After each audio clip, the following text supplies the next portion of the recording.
about the drug situation. So I'd recommend if you get a chance to go to one of those sessions, please attend that. Exactly. Thank you. Thank you very much. Thanks, Phyllis. Thanks. All right, next is a veterans presentation. Guys, Joe, if y'all want to sort of start getting ready, I'm going to make a few comments here. I'm very excited about this. I'm excited for the magistrates in the community to actually see options that we have here of something that could possibly come to the community. When I came into office, you know, I've always been impressed with Whitehall Park. It's a wonderful park and it's used. And Philip knows very well how often there's birthday parties and people calling, and there's fishermen and there's walkers. And I remember when I first came into office, they were redoing the gas line through there, and I had to meet the gas company out there for a meeting at 7:30 in the morning. And when I got there, it was about 25 degrees. I mean, it was cold, and there was about 4 or 5 walkers that morning still walking. That's obviously Rogers District. So anyway, to the right, when you come in to the right, the land sort of recesses. And I thought, man, that would be a great place for an amphitheater one day. And, you know, if we could get grant fundings and things like that. And so then I had a veterans group that came and asked me about a veterans memorial. And my wheels started turning about how maybe we could combine these two different projects into one project. It was presented to me 2 weeks ago, I guess, and I'm amazed. And so appreciate the work that the Veterans Group has done in facilitating Joe and them to put this together. So it's great. Joe, with Integrity Architectures, is here to present to us today. So. Thank you, Judge. I want to say thank you to the court and to everyone here for sitting in, and of course our millions of Facebook fans that are tuning in right now, I'm sure, to listen to this. If for my own, before I get started, just for my sake, I know we've got a lot of veterans in here. Could veterans raise your hands just so I know? That's wonderful. And how many people with veterans in their family? So just about everybody. Okay, I just want to know who we're talking to here. Thanks, sir. So, getting right into it, this presentation we're going to try to answer a few questions. The who, the why, the where, the what, the how, over the course of this. And the who, of course, we're talking about all of our veterans, not just Madison County, statewide, but also just typical citizens. And that's going to make some sense as we get into this. So the first thing I want to talk about are our team's goals. And the first one, of course, is to honor our veterans, those that have served in the past, those that are still serving, active members, and those that we've lost. But it's also a place for our vets to come and heal, to pay respect in that process. This is also about education, you know, especially, excuse me, someone like myself, I have not served, and I consider it important for me to educate myself on everything these men and women have done, why they did it, and what went into that process. And of course, celebration. We want to provide an opportunity for people just to gather, veterans, citizens, anyone, to gather together and have fun, learn some things, and celebrate one another. In this process, we did a ton of research, and I'm going to try to quickly breeze through all the boring maths. But in general, what we found is there's a bunch of memorials across the state. But when you boil it down and weed through those things, there's really only 2 projects that are like this in the entire state, one in Louisville and one in Ashland. And what I mean by that are destination locations, memorials, not just a plaque on a wall in a building or a piece of stone out in front of the courthouse, an actual destination that people come to for this sole reason. And it's a destination with more than one war being featured. So let's look at the state map and you can kind of get a better understanding. Here we are in Madison County. For reference, here's our 2 active military bases. And these 2 big orange dots that you see, those are the 2 similar projects. of those 7 major exhibits across the state. So if you kind of read between the lines here, you'll see there's a big swath of the state right up and down the I-75 corridor that we would call the catchment area. That's where we think there's a lot of people that live in that zone that would have a good reason to come here and pay respect, to learn, to celebrate, right? So what that means is, you know, it depends on how you cut the section, but there's a lot of people, basically.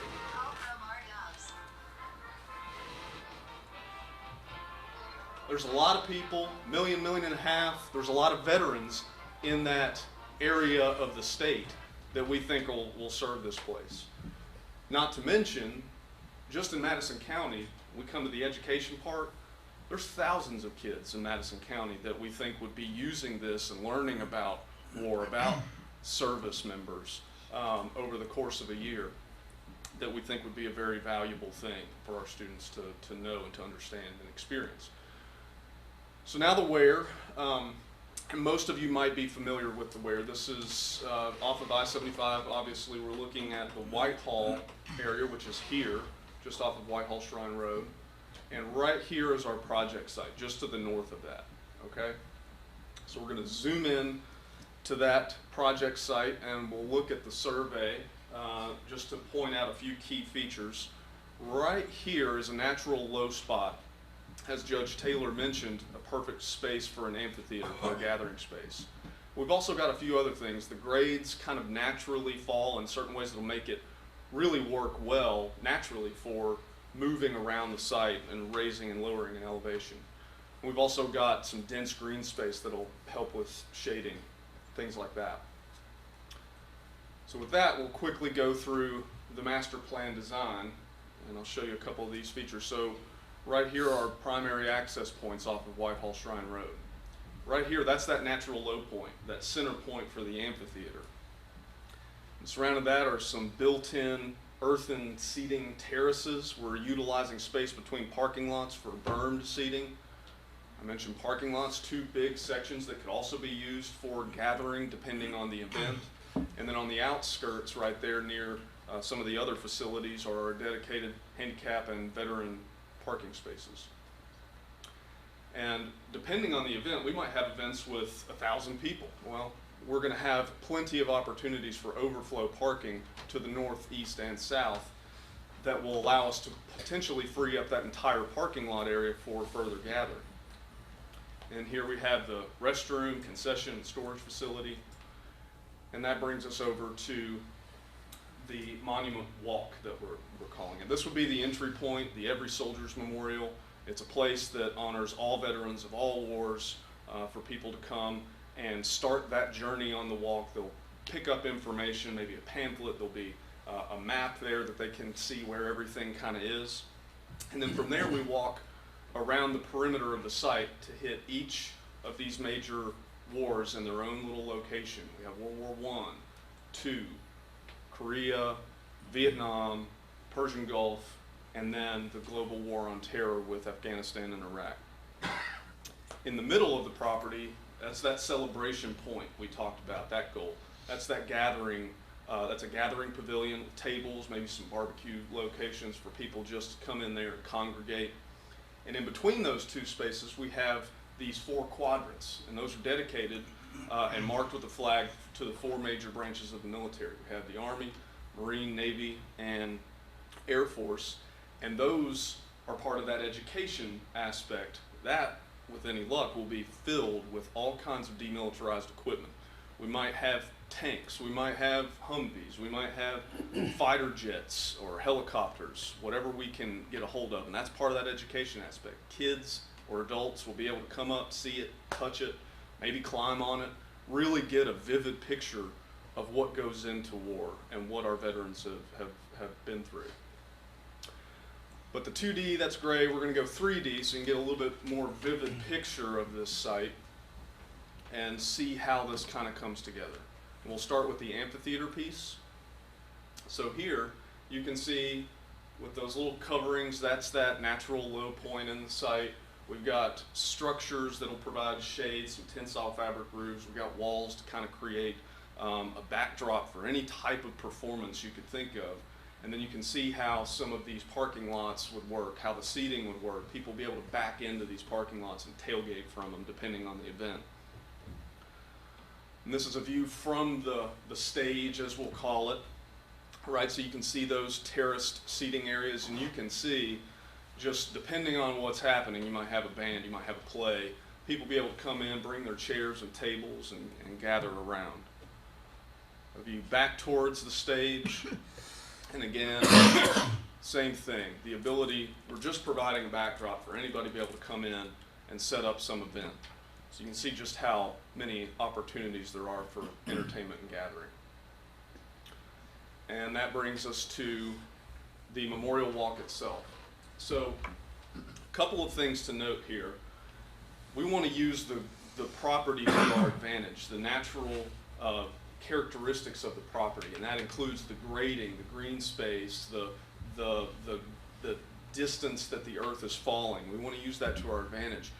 And not only that, we don't just want to provide a little memorial, we want to create an experience. So we're going to use even the paving and the green space itself as an opportunity to enhance that experience. You know, and we'll talk about that in a second when we get to the memorials themselves. This is that center gathering space. It's a lamella structure inspired by the Quonset hut sort of shape that you see in military structures. Great spot for gathering, simple structure. This is actually the Persian Gulf Memorial. So we talked about that materiality and environment. You know, maybe that base condition around that monument, that memorial, is sand or sandstone. It's really calling to that environment that the majority of the war was fought in. You know, there's probably very few trees in this location. We've positioned it as such. So you get a lot of sunlight hitting down, beating down on you. Conversely, we've got Vietnam Memorial here and Korea, which are in the natural low points in the dense green aspects of the property. And instead of sandstone around the base, maybe it's water, maybe it's vines. Again, calling to some of those typical conditions. And then World War I, maybe we have a rubbled stone base. And so around all these monuments, there'd be plaques, there'd be opportunities for people to read about it, learn about it, and understand a little bit better what went into these wars. And then our starting point, our little pavilion, the Every Soldier spot. This is where you'll come to learn and come to pay respects to all veterans.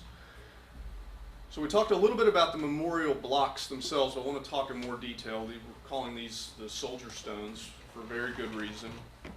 And first is that scale and material. The scale, they're 6 feet tall, 2.5 feet wide, polished white stone. So very much at a human scale, just like our soldiers, standing tall, polished, neat, clean. We have inscriptions that are mounted into the stone about the title of the war, maybe some poem or mantra that's carved into it as well. And I want you to make particular note of the size of these things. The sizes are the same at each location, and each one represents the total amount of soldiers who served in that war.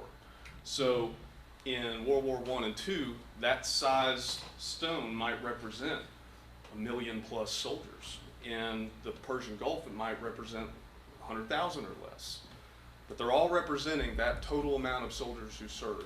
And that conspicuous hole that's right there at the heart level, that's the proportionate loss of life in that war.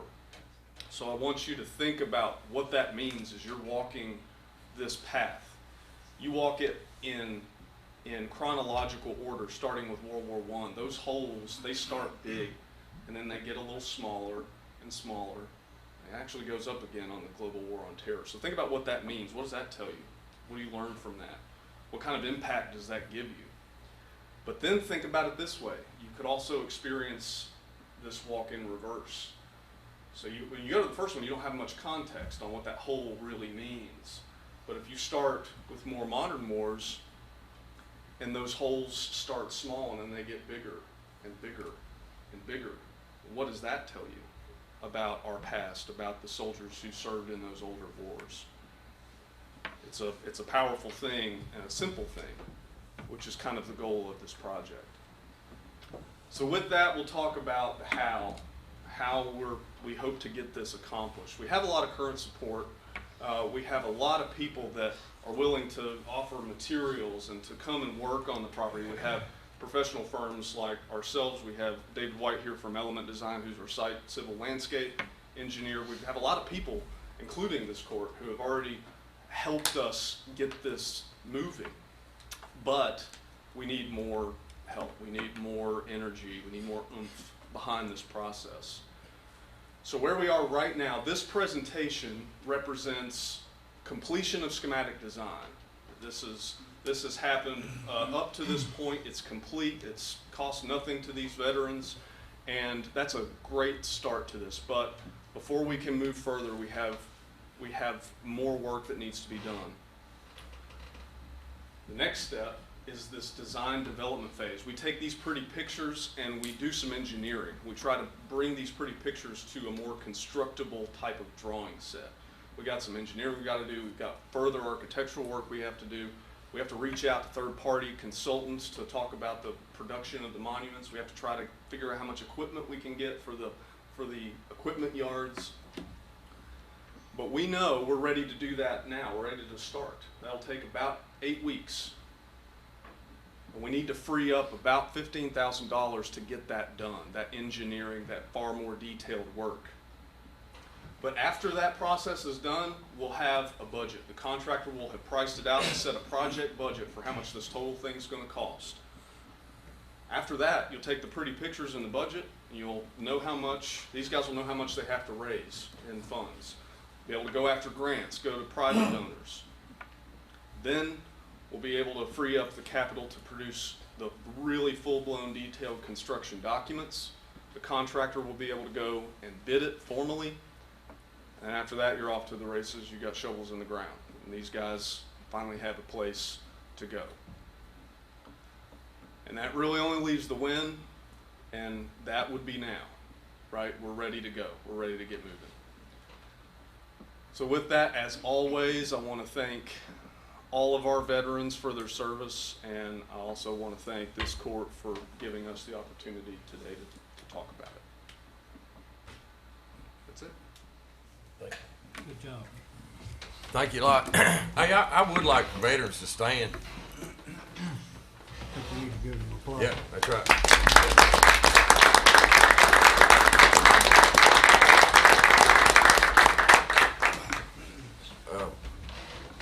Joe, again, great presentation. This is very exciting.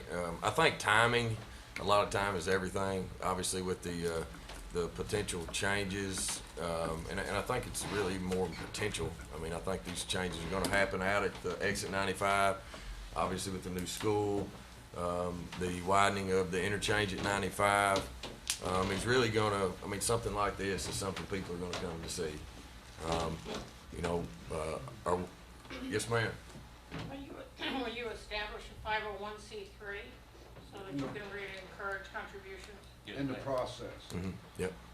Thanks. Didn't say that, but we talked about that a couple weeks ago.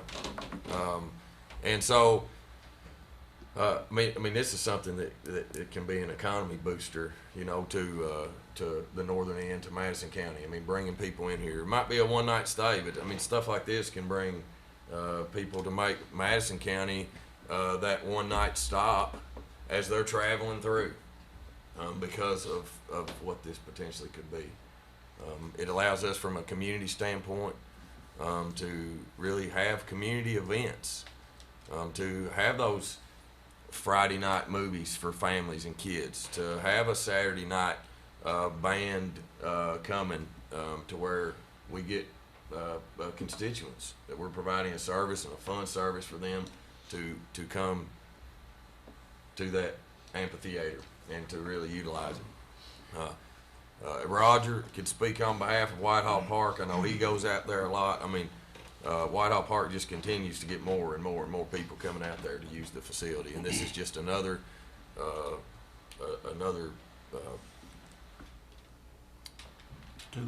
tool, good word, to bring people. So I'm very excited for the possibility. Cheryl and I, she's been working on looking for grants for a year now on the amphitheater, and obviously knowing that we're not going to probably get a grant big enough to do this whole thing at one time, but we could potentially work with architects about doing it in phases, and obviously letting them get donations to really benefit our county. Y'all have any comments? Well, I think, go ahead, Tom. Well, I was just gonna say, this is something that we've talked about for 2 years, or a little more since we've been in, and at different times with different veterans about trying to provide something. The space was just never right, or the timing was never right. Well, it looks like things are falling into the right place. And a couple weeks ago, John, we were all up at Frankfurt, and on the House floor, there was a discussion going on, and there was some comments about what was happening in October of 1944 with one of the House bills that was being referred to at that time. And it was referenced 2 or 3 different times, and finally somebody spoke up and said, well, 1944, there was a war going on. And it was just amazing how everybody had just sort of forgotten about that. You know, there's an old saying that says that those that don't remember history are doomed to repeat it. It's a very moving and touching thing, if you've never been to one of these exhibits, to go and see F-111s hanging on an F-4s on a post, and M60s and M1s, and all the different equipment that you may be able to get access to that's surplus from the government. Now, it's very moving to go through and actually see those and climb on a tank. And you know, my uncle, I should just share this one story for him. My wife's uncle was a fellow named Everett Van Winkle, and Everett told the story that in Germany in World War I, that he in World War II, that he was in an M60 that broke down on a convoy. He sit there inside that tank for 3 days. He said during that time that he could hear German patrols pulling up, stopping, climbing up on the tank, but nobody ever opened it and tried to get inside it. You know, things like that just get forgotten. Things like that can easily be remembered when you go to a Veterans Memorial Park and just bring back memories like that. We all have them. I'm not just talking about myself, but everybody has those and shares those, and we do need to remember that. It's a good thing. It's a good project. Yeah. Well, this could be a project that we can work with the cities, Eastern, and, you know, all of us get together and get it going. It's that simple. I mean, I'm sure, you know, with Eastern's program they have up there, you know, it's going to benefit the city of Richmond and benefit the city of Berea also. I just think, you know, the timing is right. The question is, where's the money? So, I mean, I would be all for it. Go ahead and get things going. Well, I just want to kind of add what Tom said. My dad was in World War II and I had 2 sons in the military. It's really has a place in my heart. I was fortunate enough to visit Arlington National Cemetery in Washington last summer. And after you go through that cemetery and see all the graves and all the lives that were lost for what we have today here in this free country, it's really touching and it's really emotional, and I'm all for it. Well, Who owns the land? County. It's part of that 94 acres that the county has for the park. Even though it's in my district, it has nothing to do with it. I'm really excited about it. When the judge showed me the pictures of the amphitheater and everything, that's what the vision was really before the judge got here, was to make this park that type of a park where we could have some kind of different entertainment at a set spot. The north end is where the development needs to be. I'm talking about big development. Access to this place would be unreal. Supposedly they're going to change that interchange there, and this all couldn't happen at a better time to get ready for it. The veterans part of it, I had 4 brothers. They were half brothers, but they were brothers to me, that served in different aspects of the wars. Couldn't be more appreciative for what they did for our family and for our country. It's just a better way to show the respect to the ones that have passed on and the ones that are still serving, that we're not going to forget them.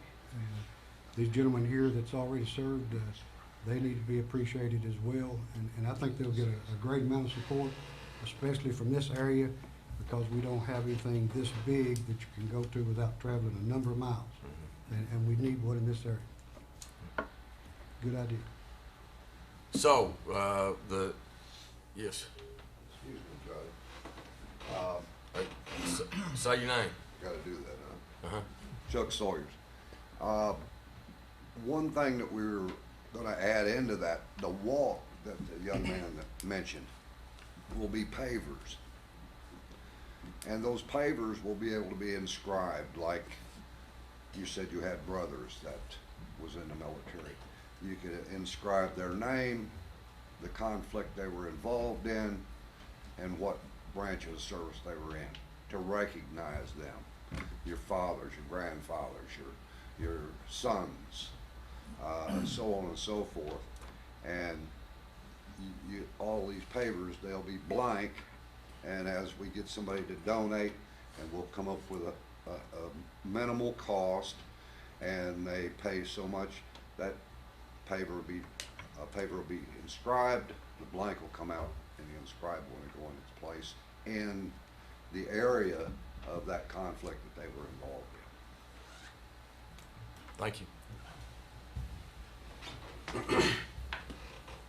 Something that I want the court to consider, you know, we have in our budget, we have a line item, it's our charitable giving program that we started when we first came in.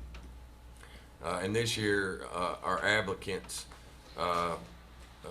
we still had, after we'd given out the money to those organizations, we still had a little over $12,000 left in that line item.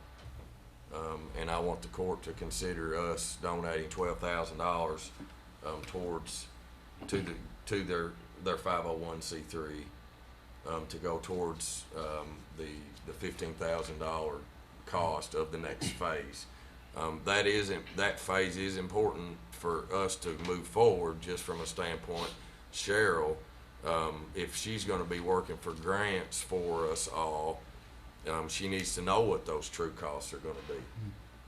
They're not going to consider us in any kind of grant application until we know. We can't go to potential Andy's or Mitch or and look for some appropriations for the project if they deem it appropriate until we go to that step.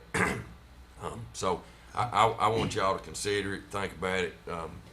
If you want to make a motion. Well, if the rest of them think about it, I'll make the motion that we give the $12,000 to get it started. Second. The one thing that I want to make sure of is that we need to give it to a 401c3. I'm 501c3. Sorry. 401k. 401k. Yeah, I guess I was thinking of. Make sure I was name's wanting on it. somebody's 401k so that I could give it to the 501c3. Yeah. You weren't gonna put that in your name. You got a comment? Got a gentleman. Lewis Halcorn, or Melvin Halcorn. On the 501c, it's currently the paperwork's being submitted and everything. That should be in line. I mean, before it actually goes completely through, it takes at least 6 months, but there'll be a temporary number given and whatnot. Anybody that knows that. But Right. the paperwork's being taken care of right now to get this taken. Yeah. So Mark, as far as I'm concerned, once they have that 501c3 established and we have a number, at that time we could. I think so. This Yeah. won't require an amendment because it's already in the budget. It'll just be a Right. transfer. Mm-hmm. Yeah, that's right. So, I have a motion and I have a second. Do I have any more discussion?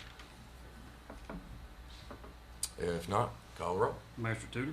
Yes. Master Botkin? Yes. Master Combs? Yes. Master Burger? Yes, Judge Taylor? Yes. Thank you guys very much. Thank you. Appreciate it. Joe, thank you very much. And if you all want to slip out, you're more welcome to. Yeah. Thanks, Appreciate you all.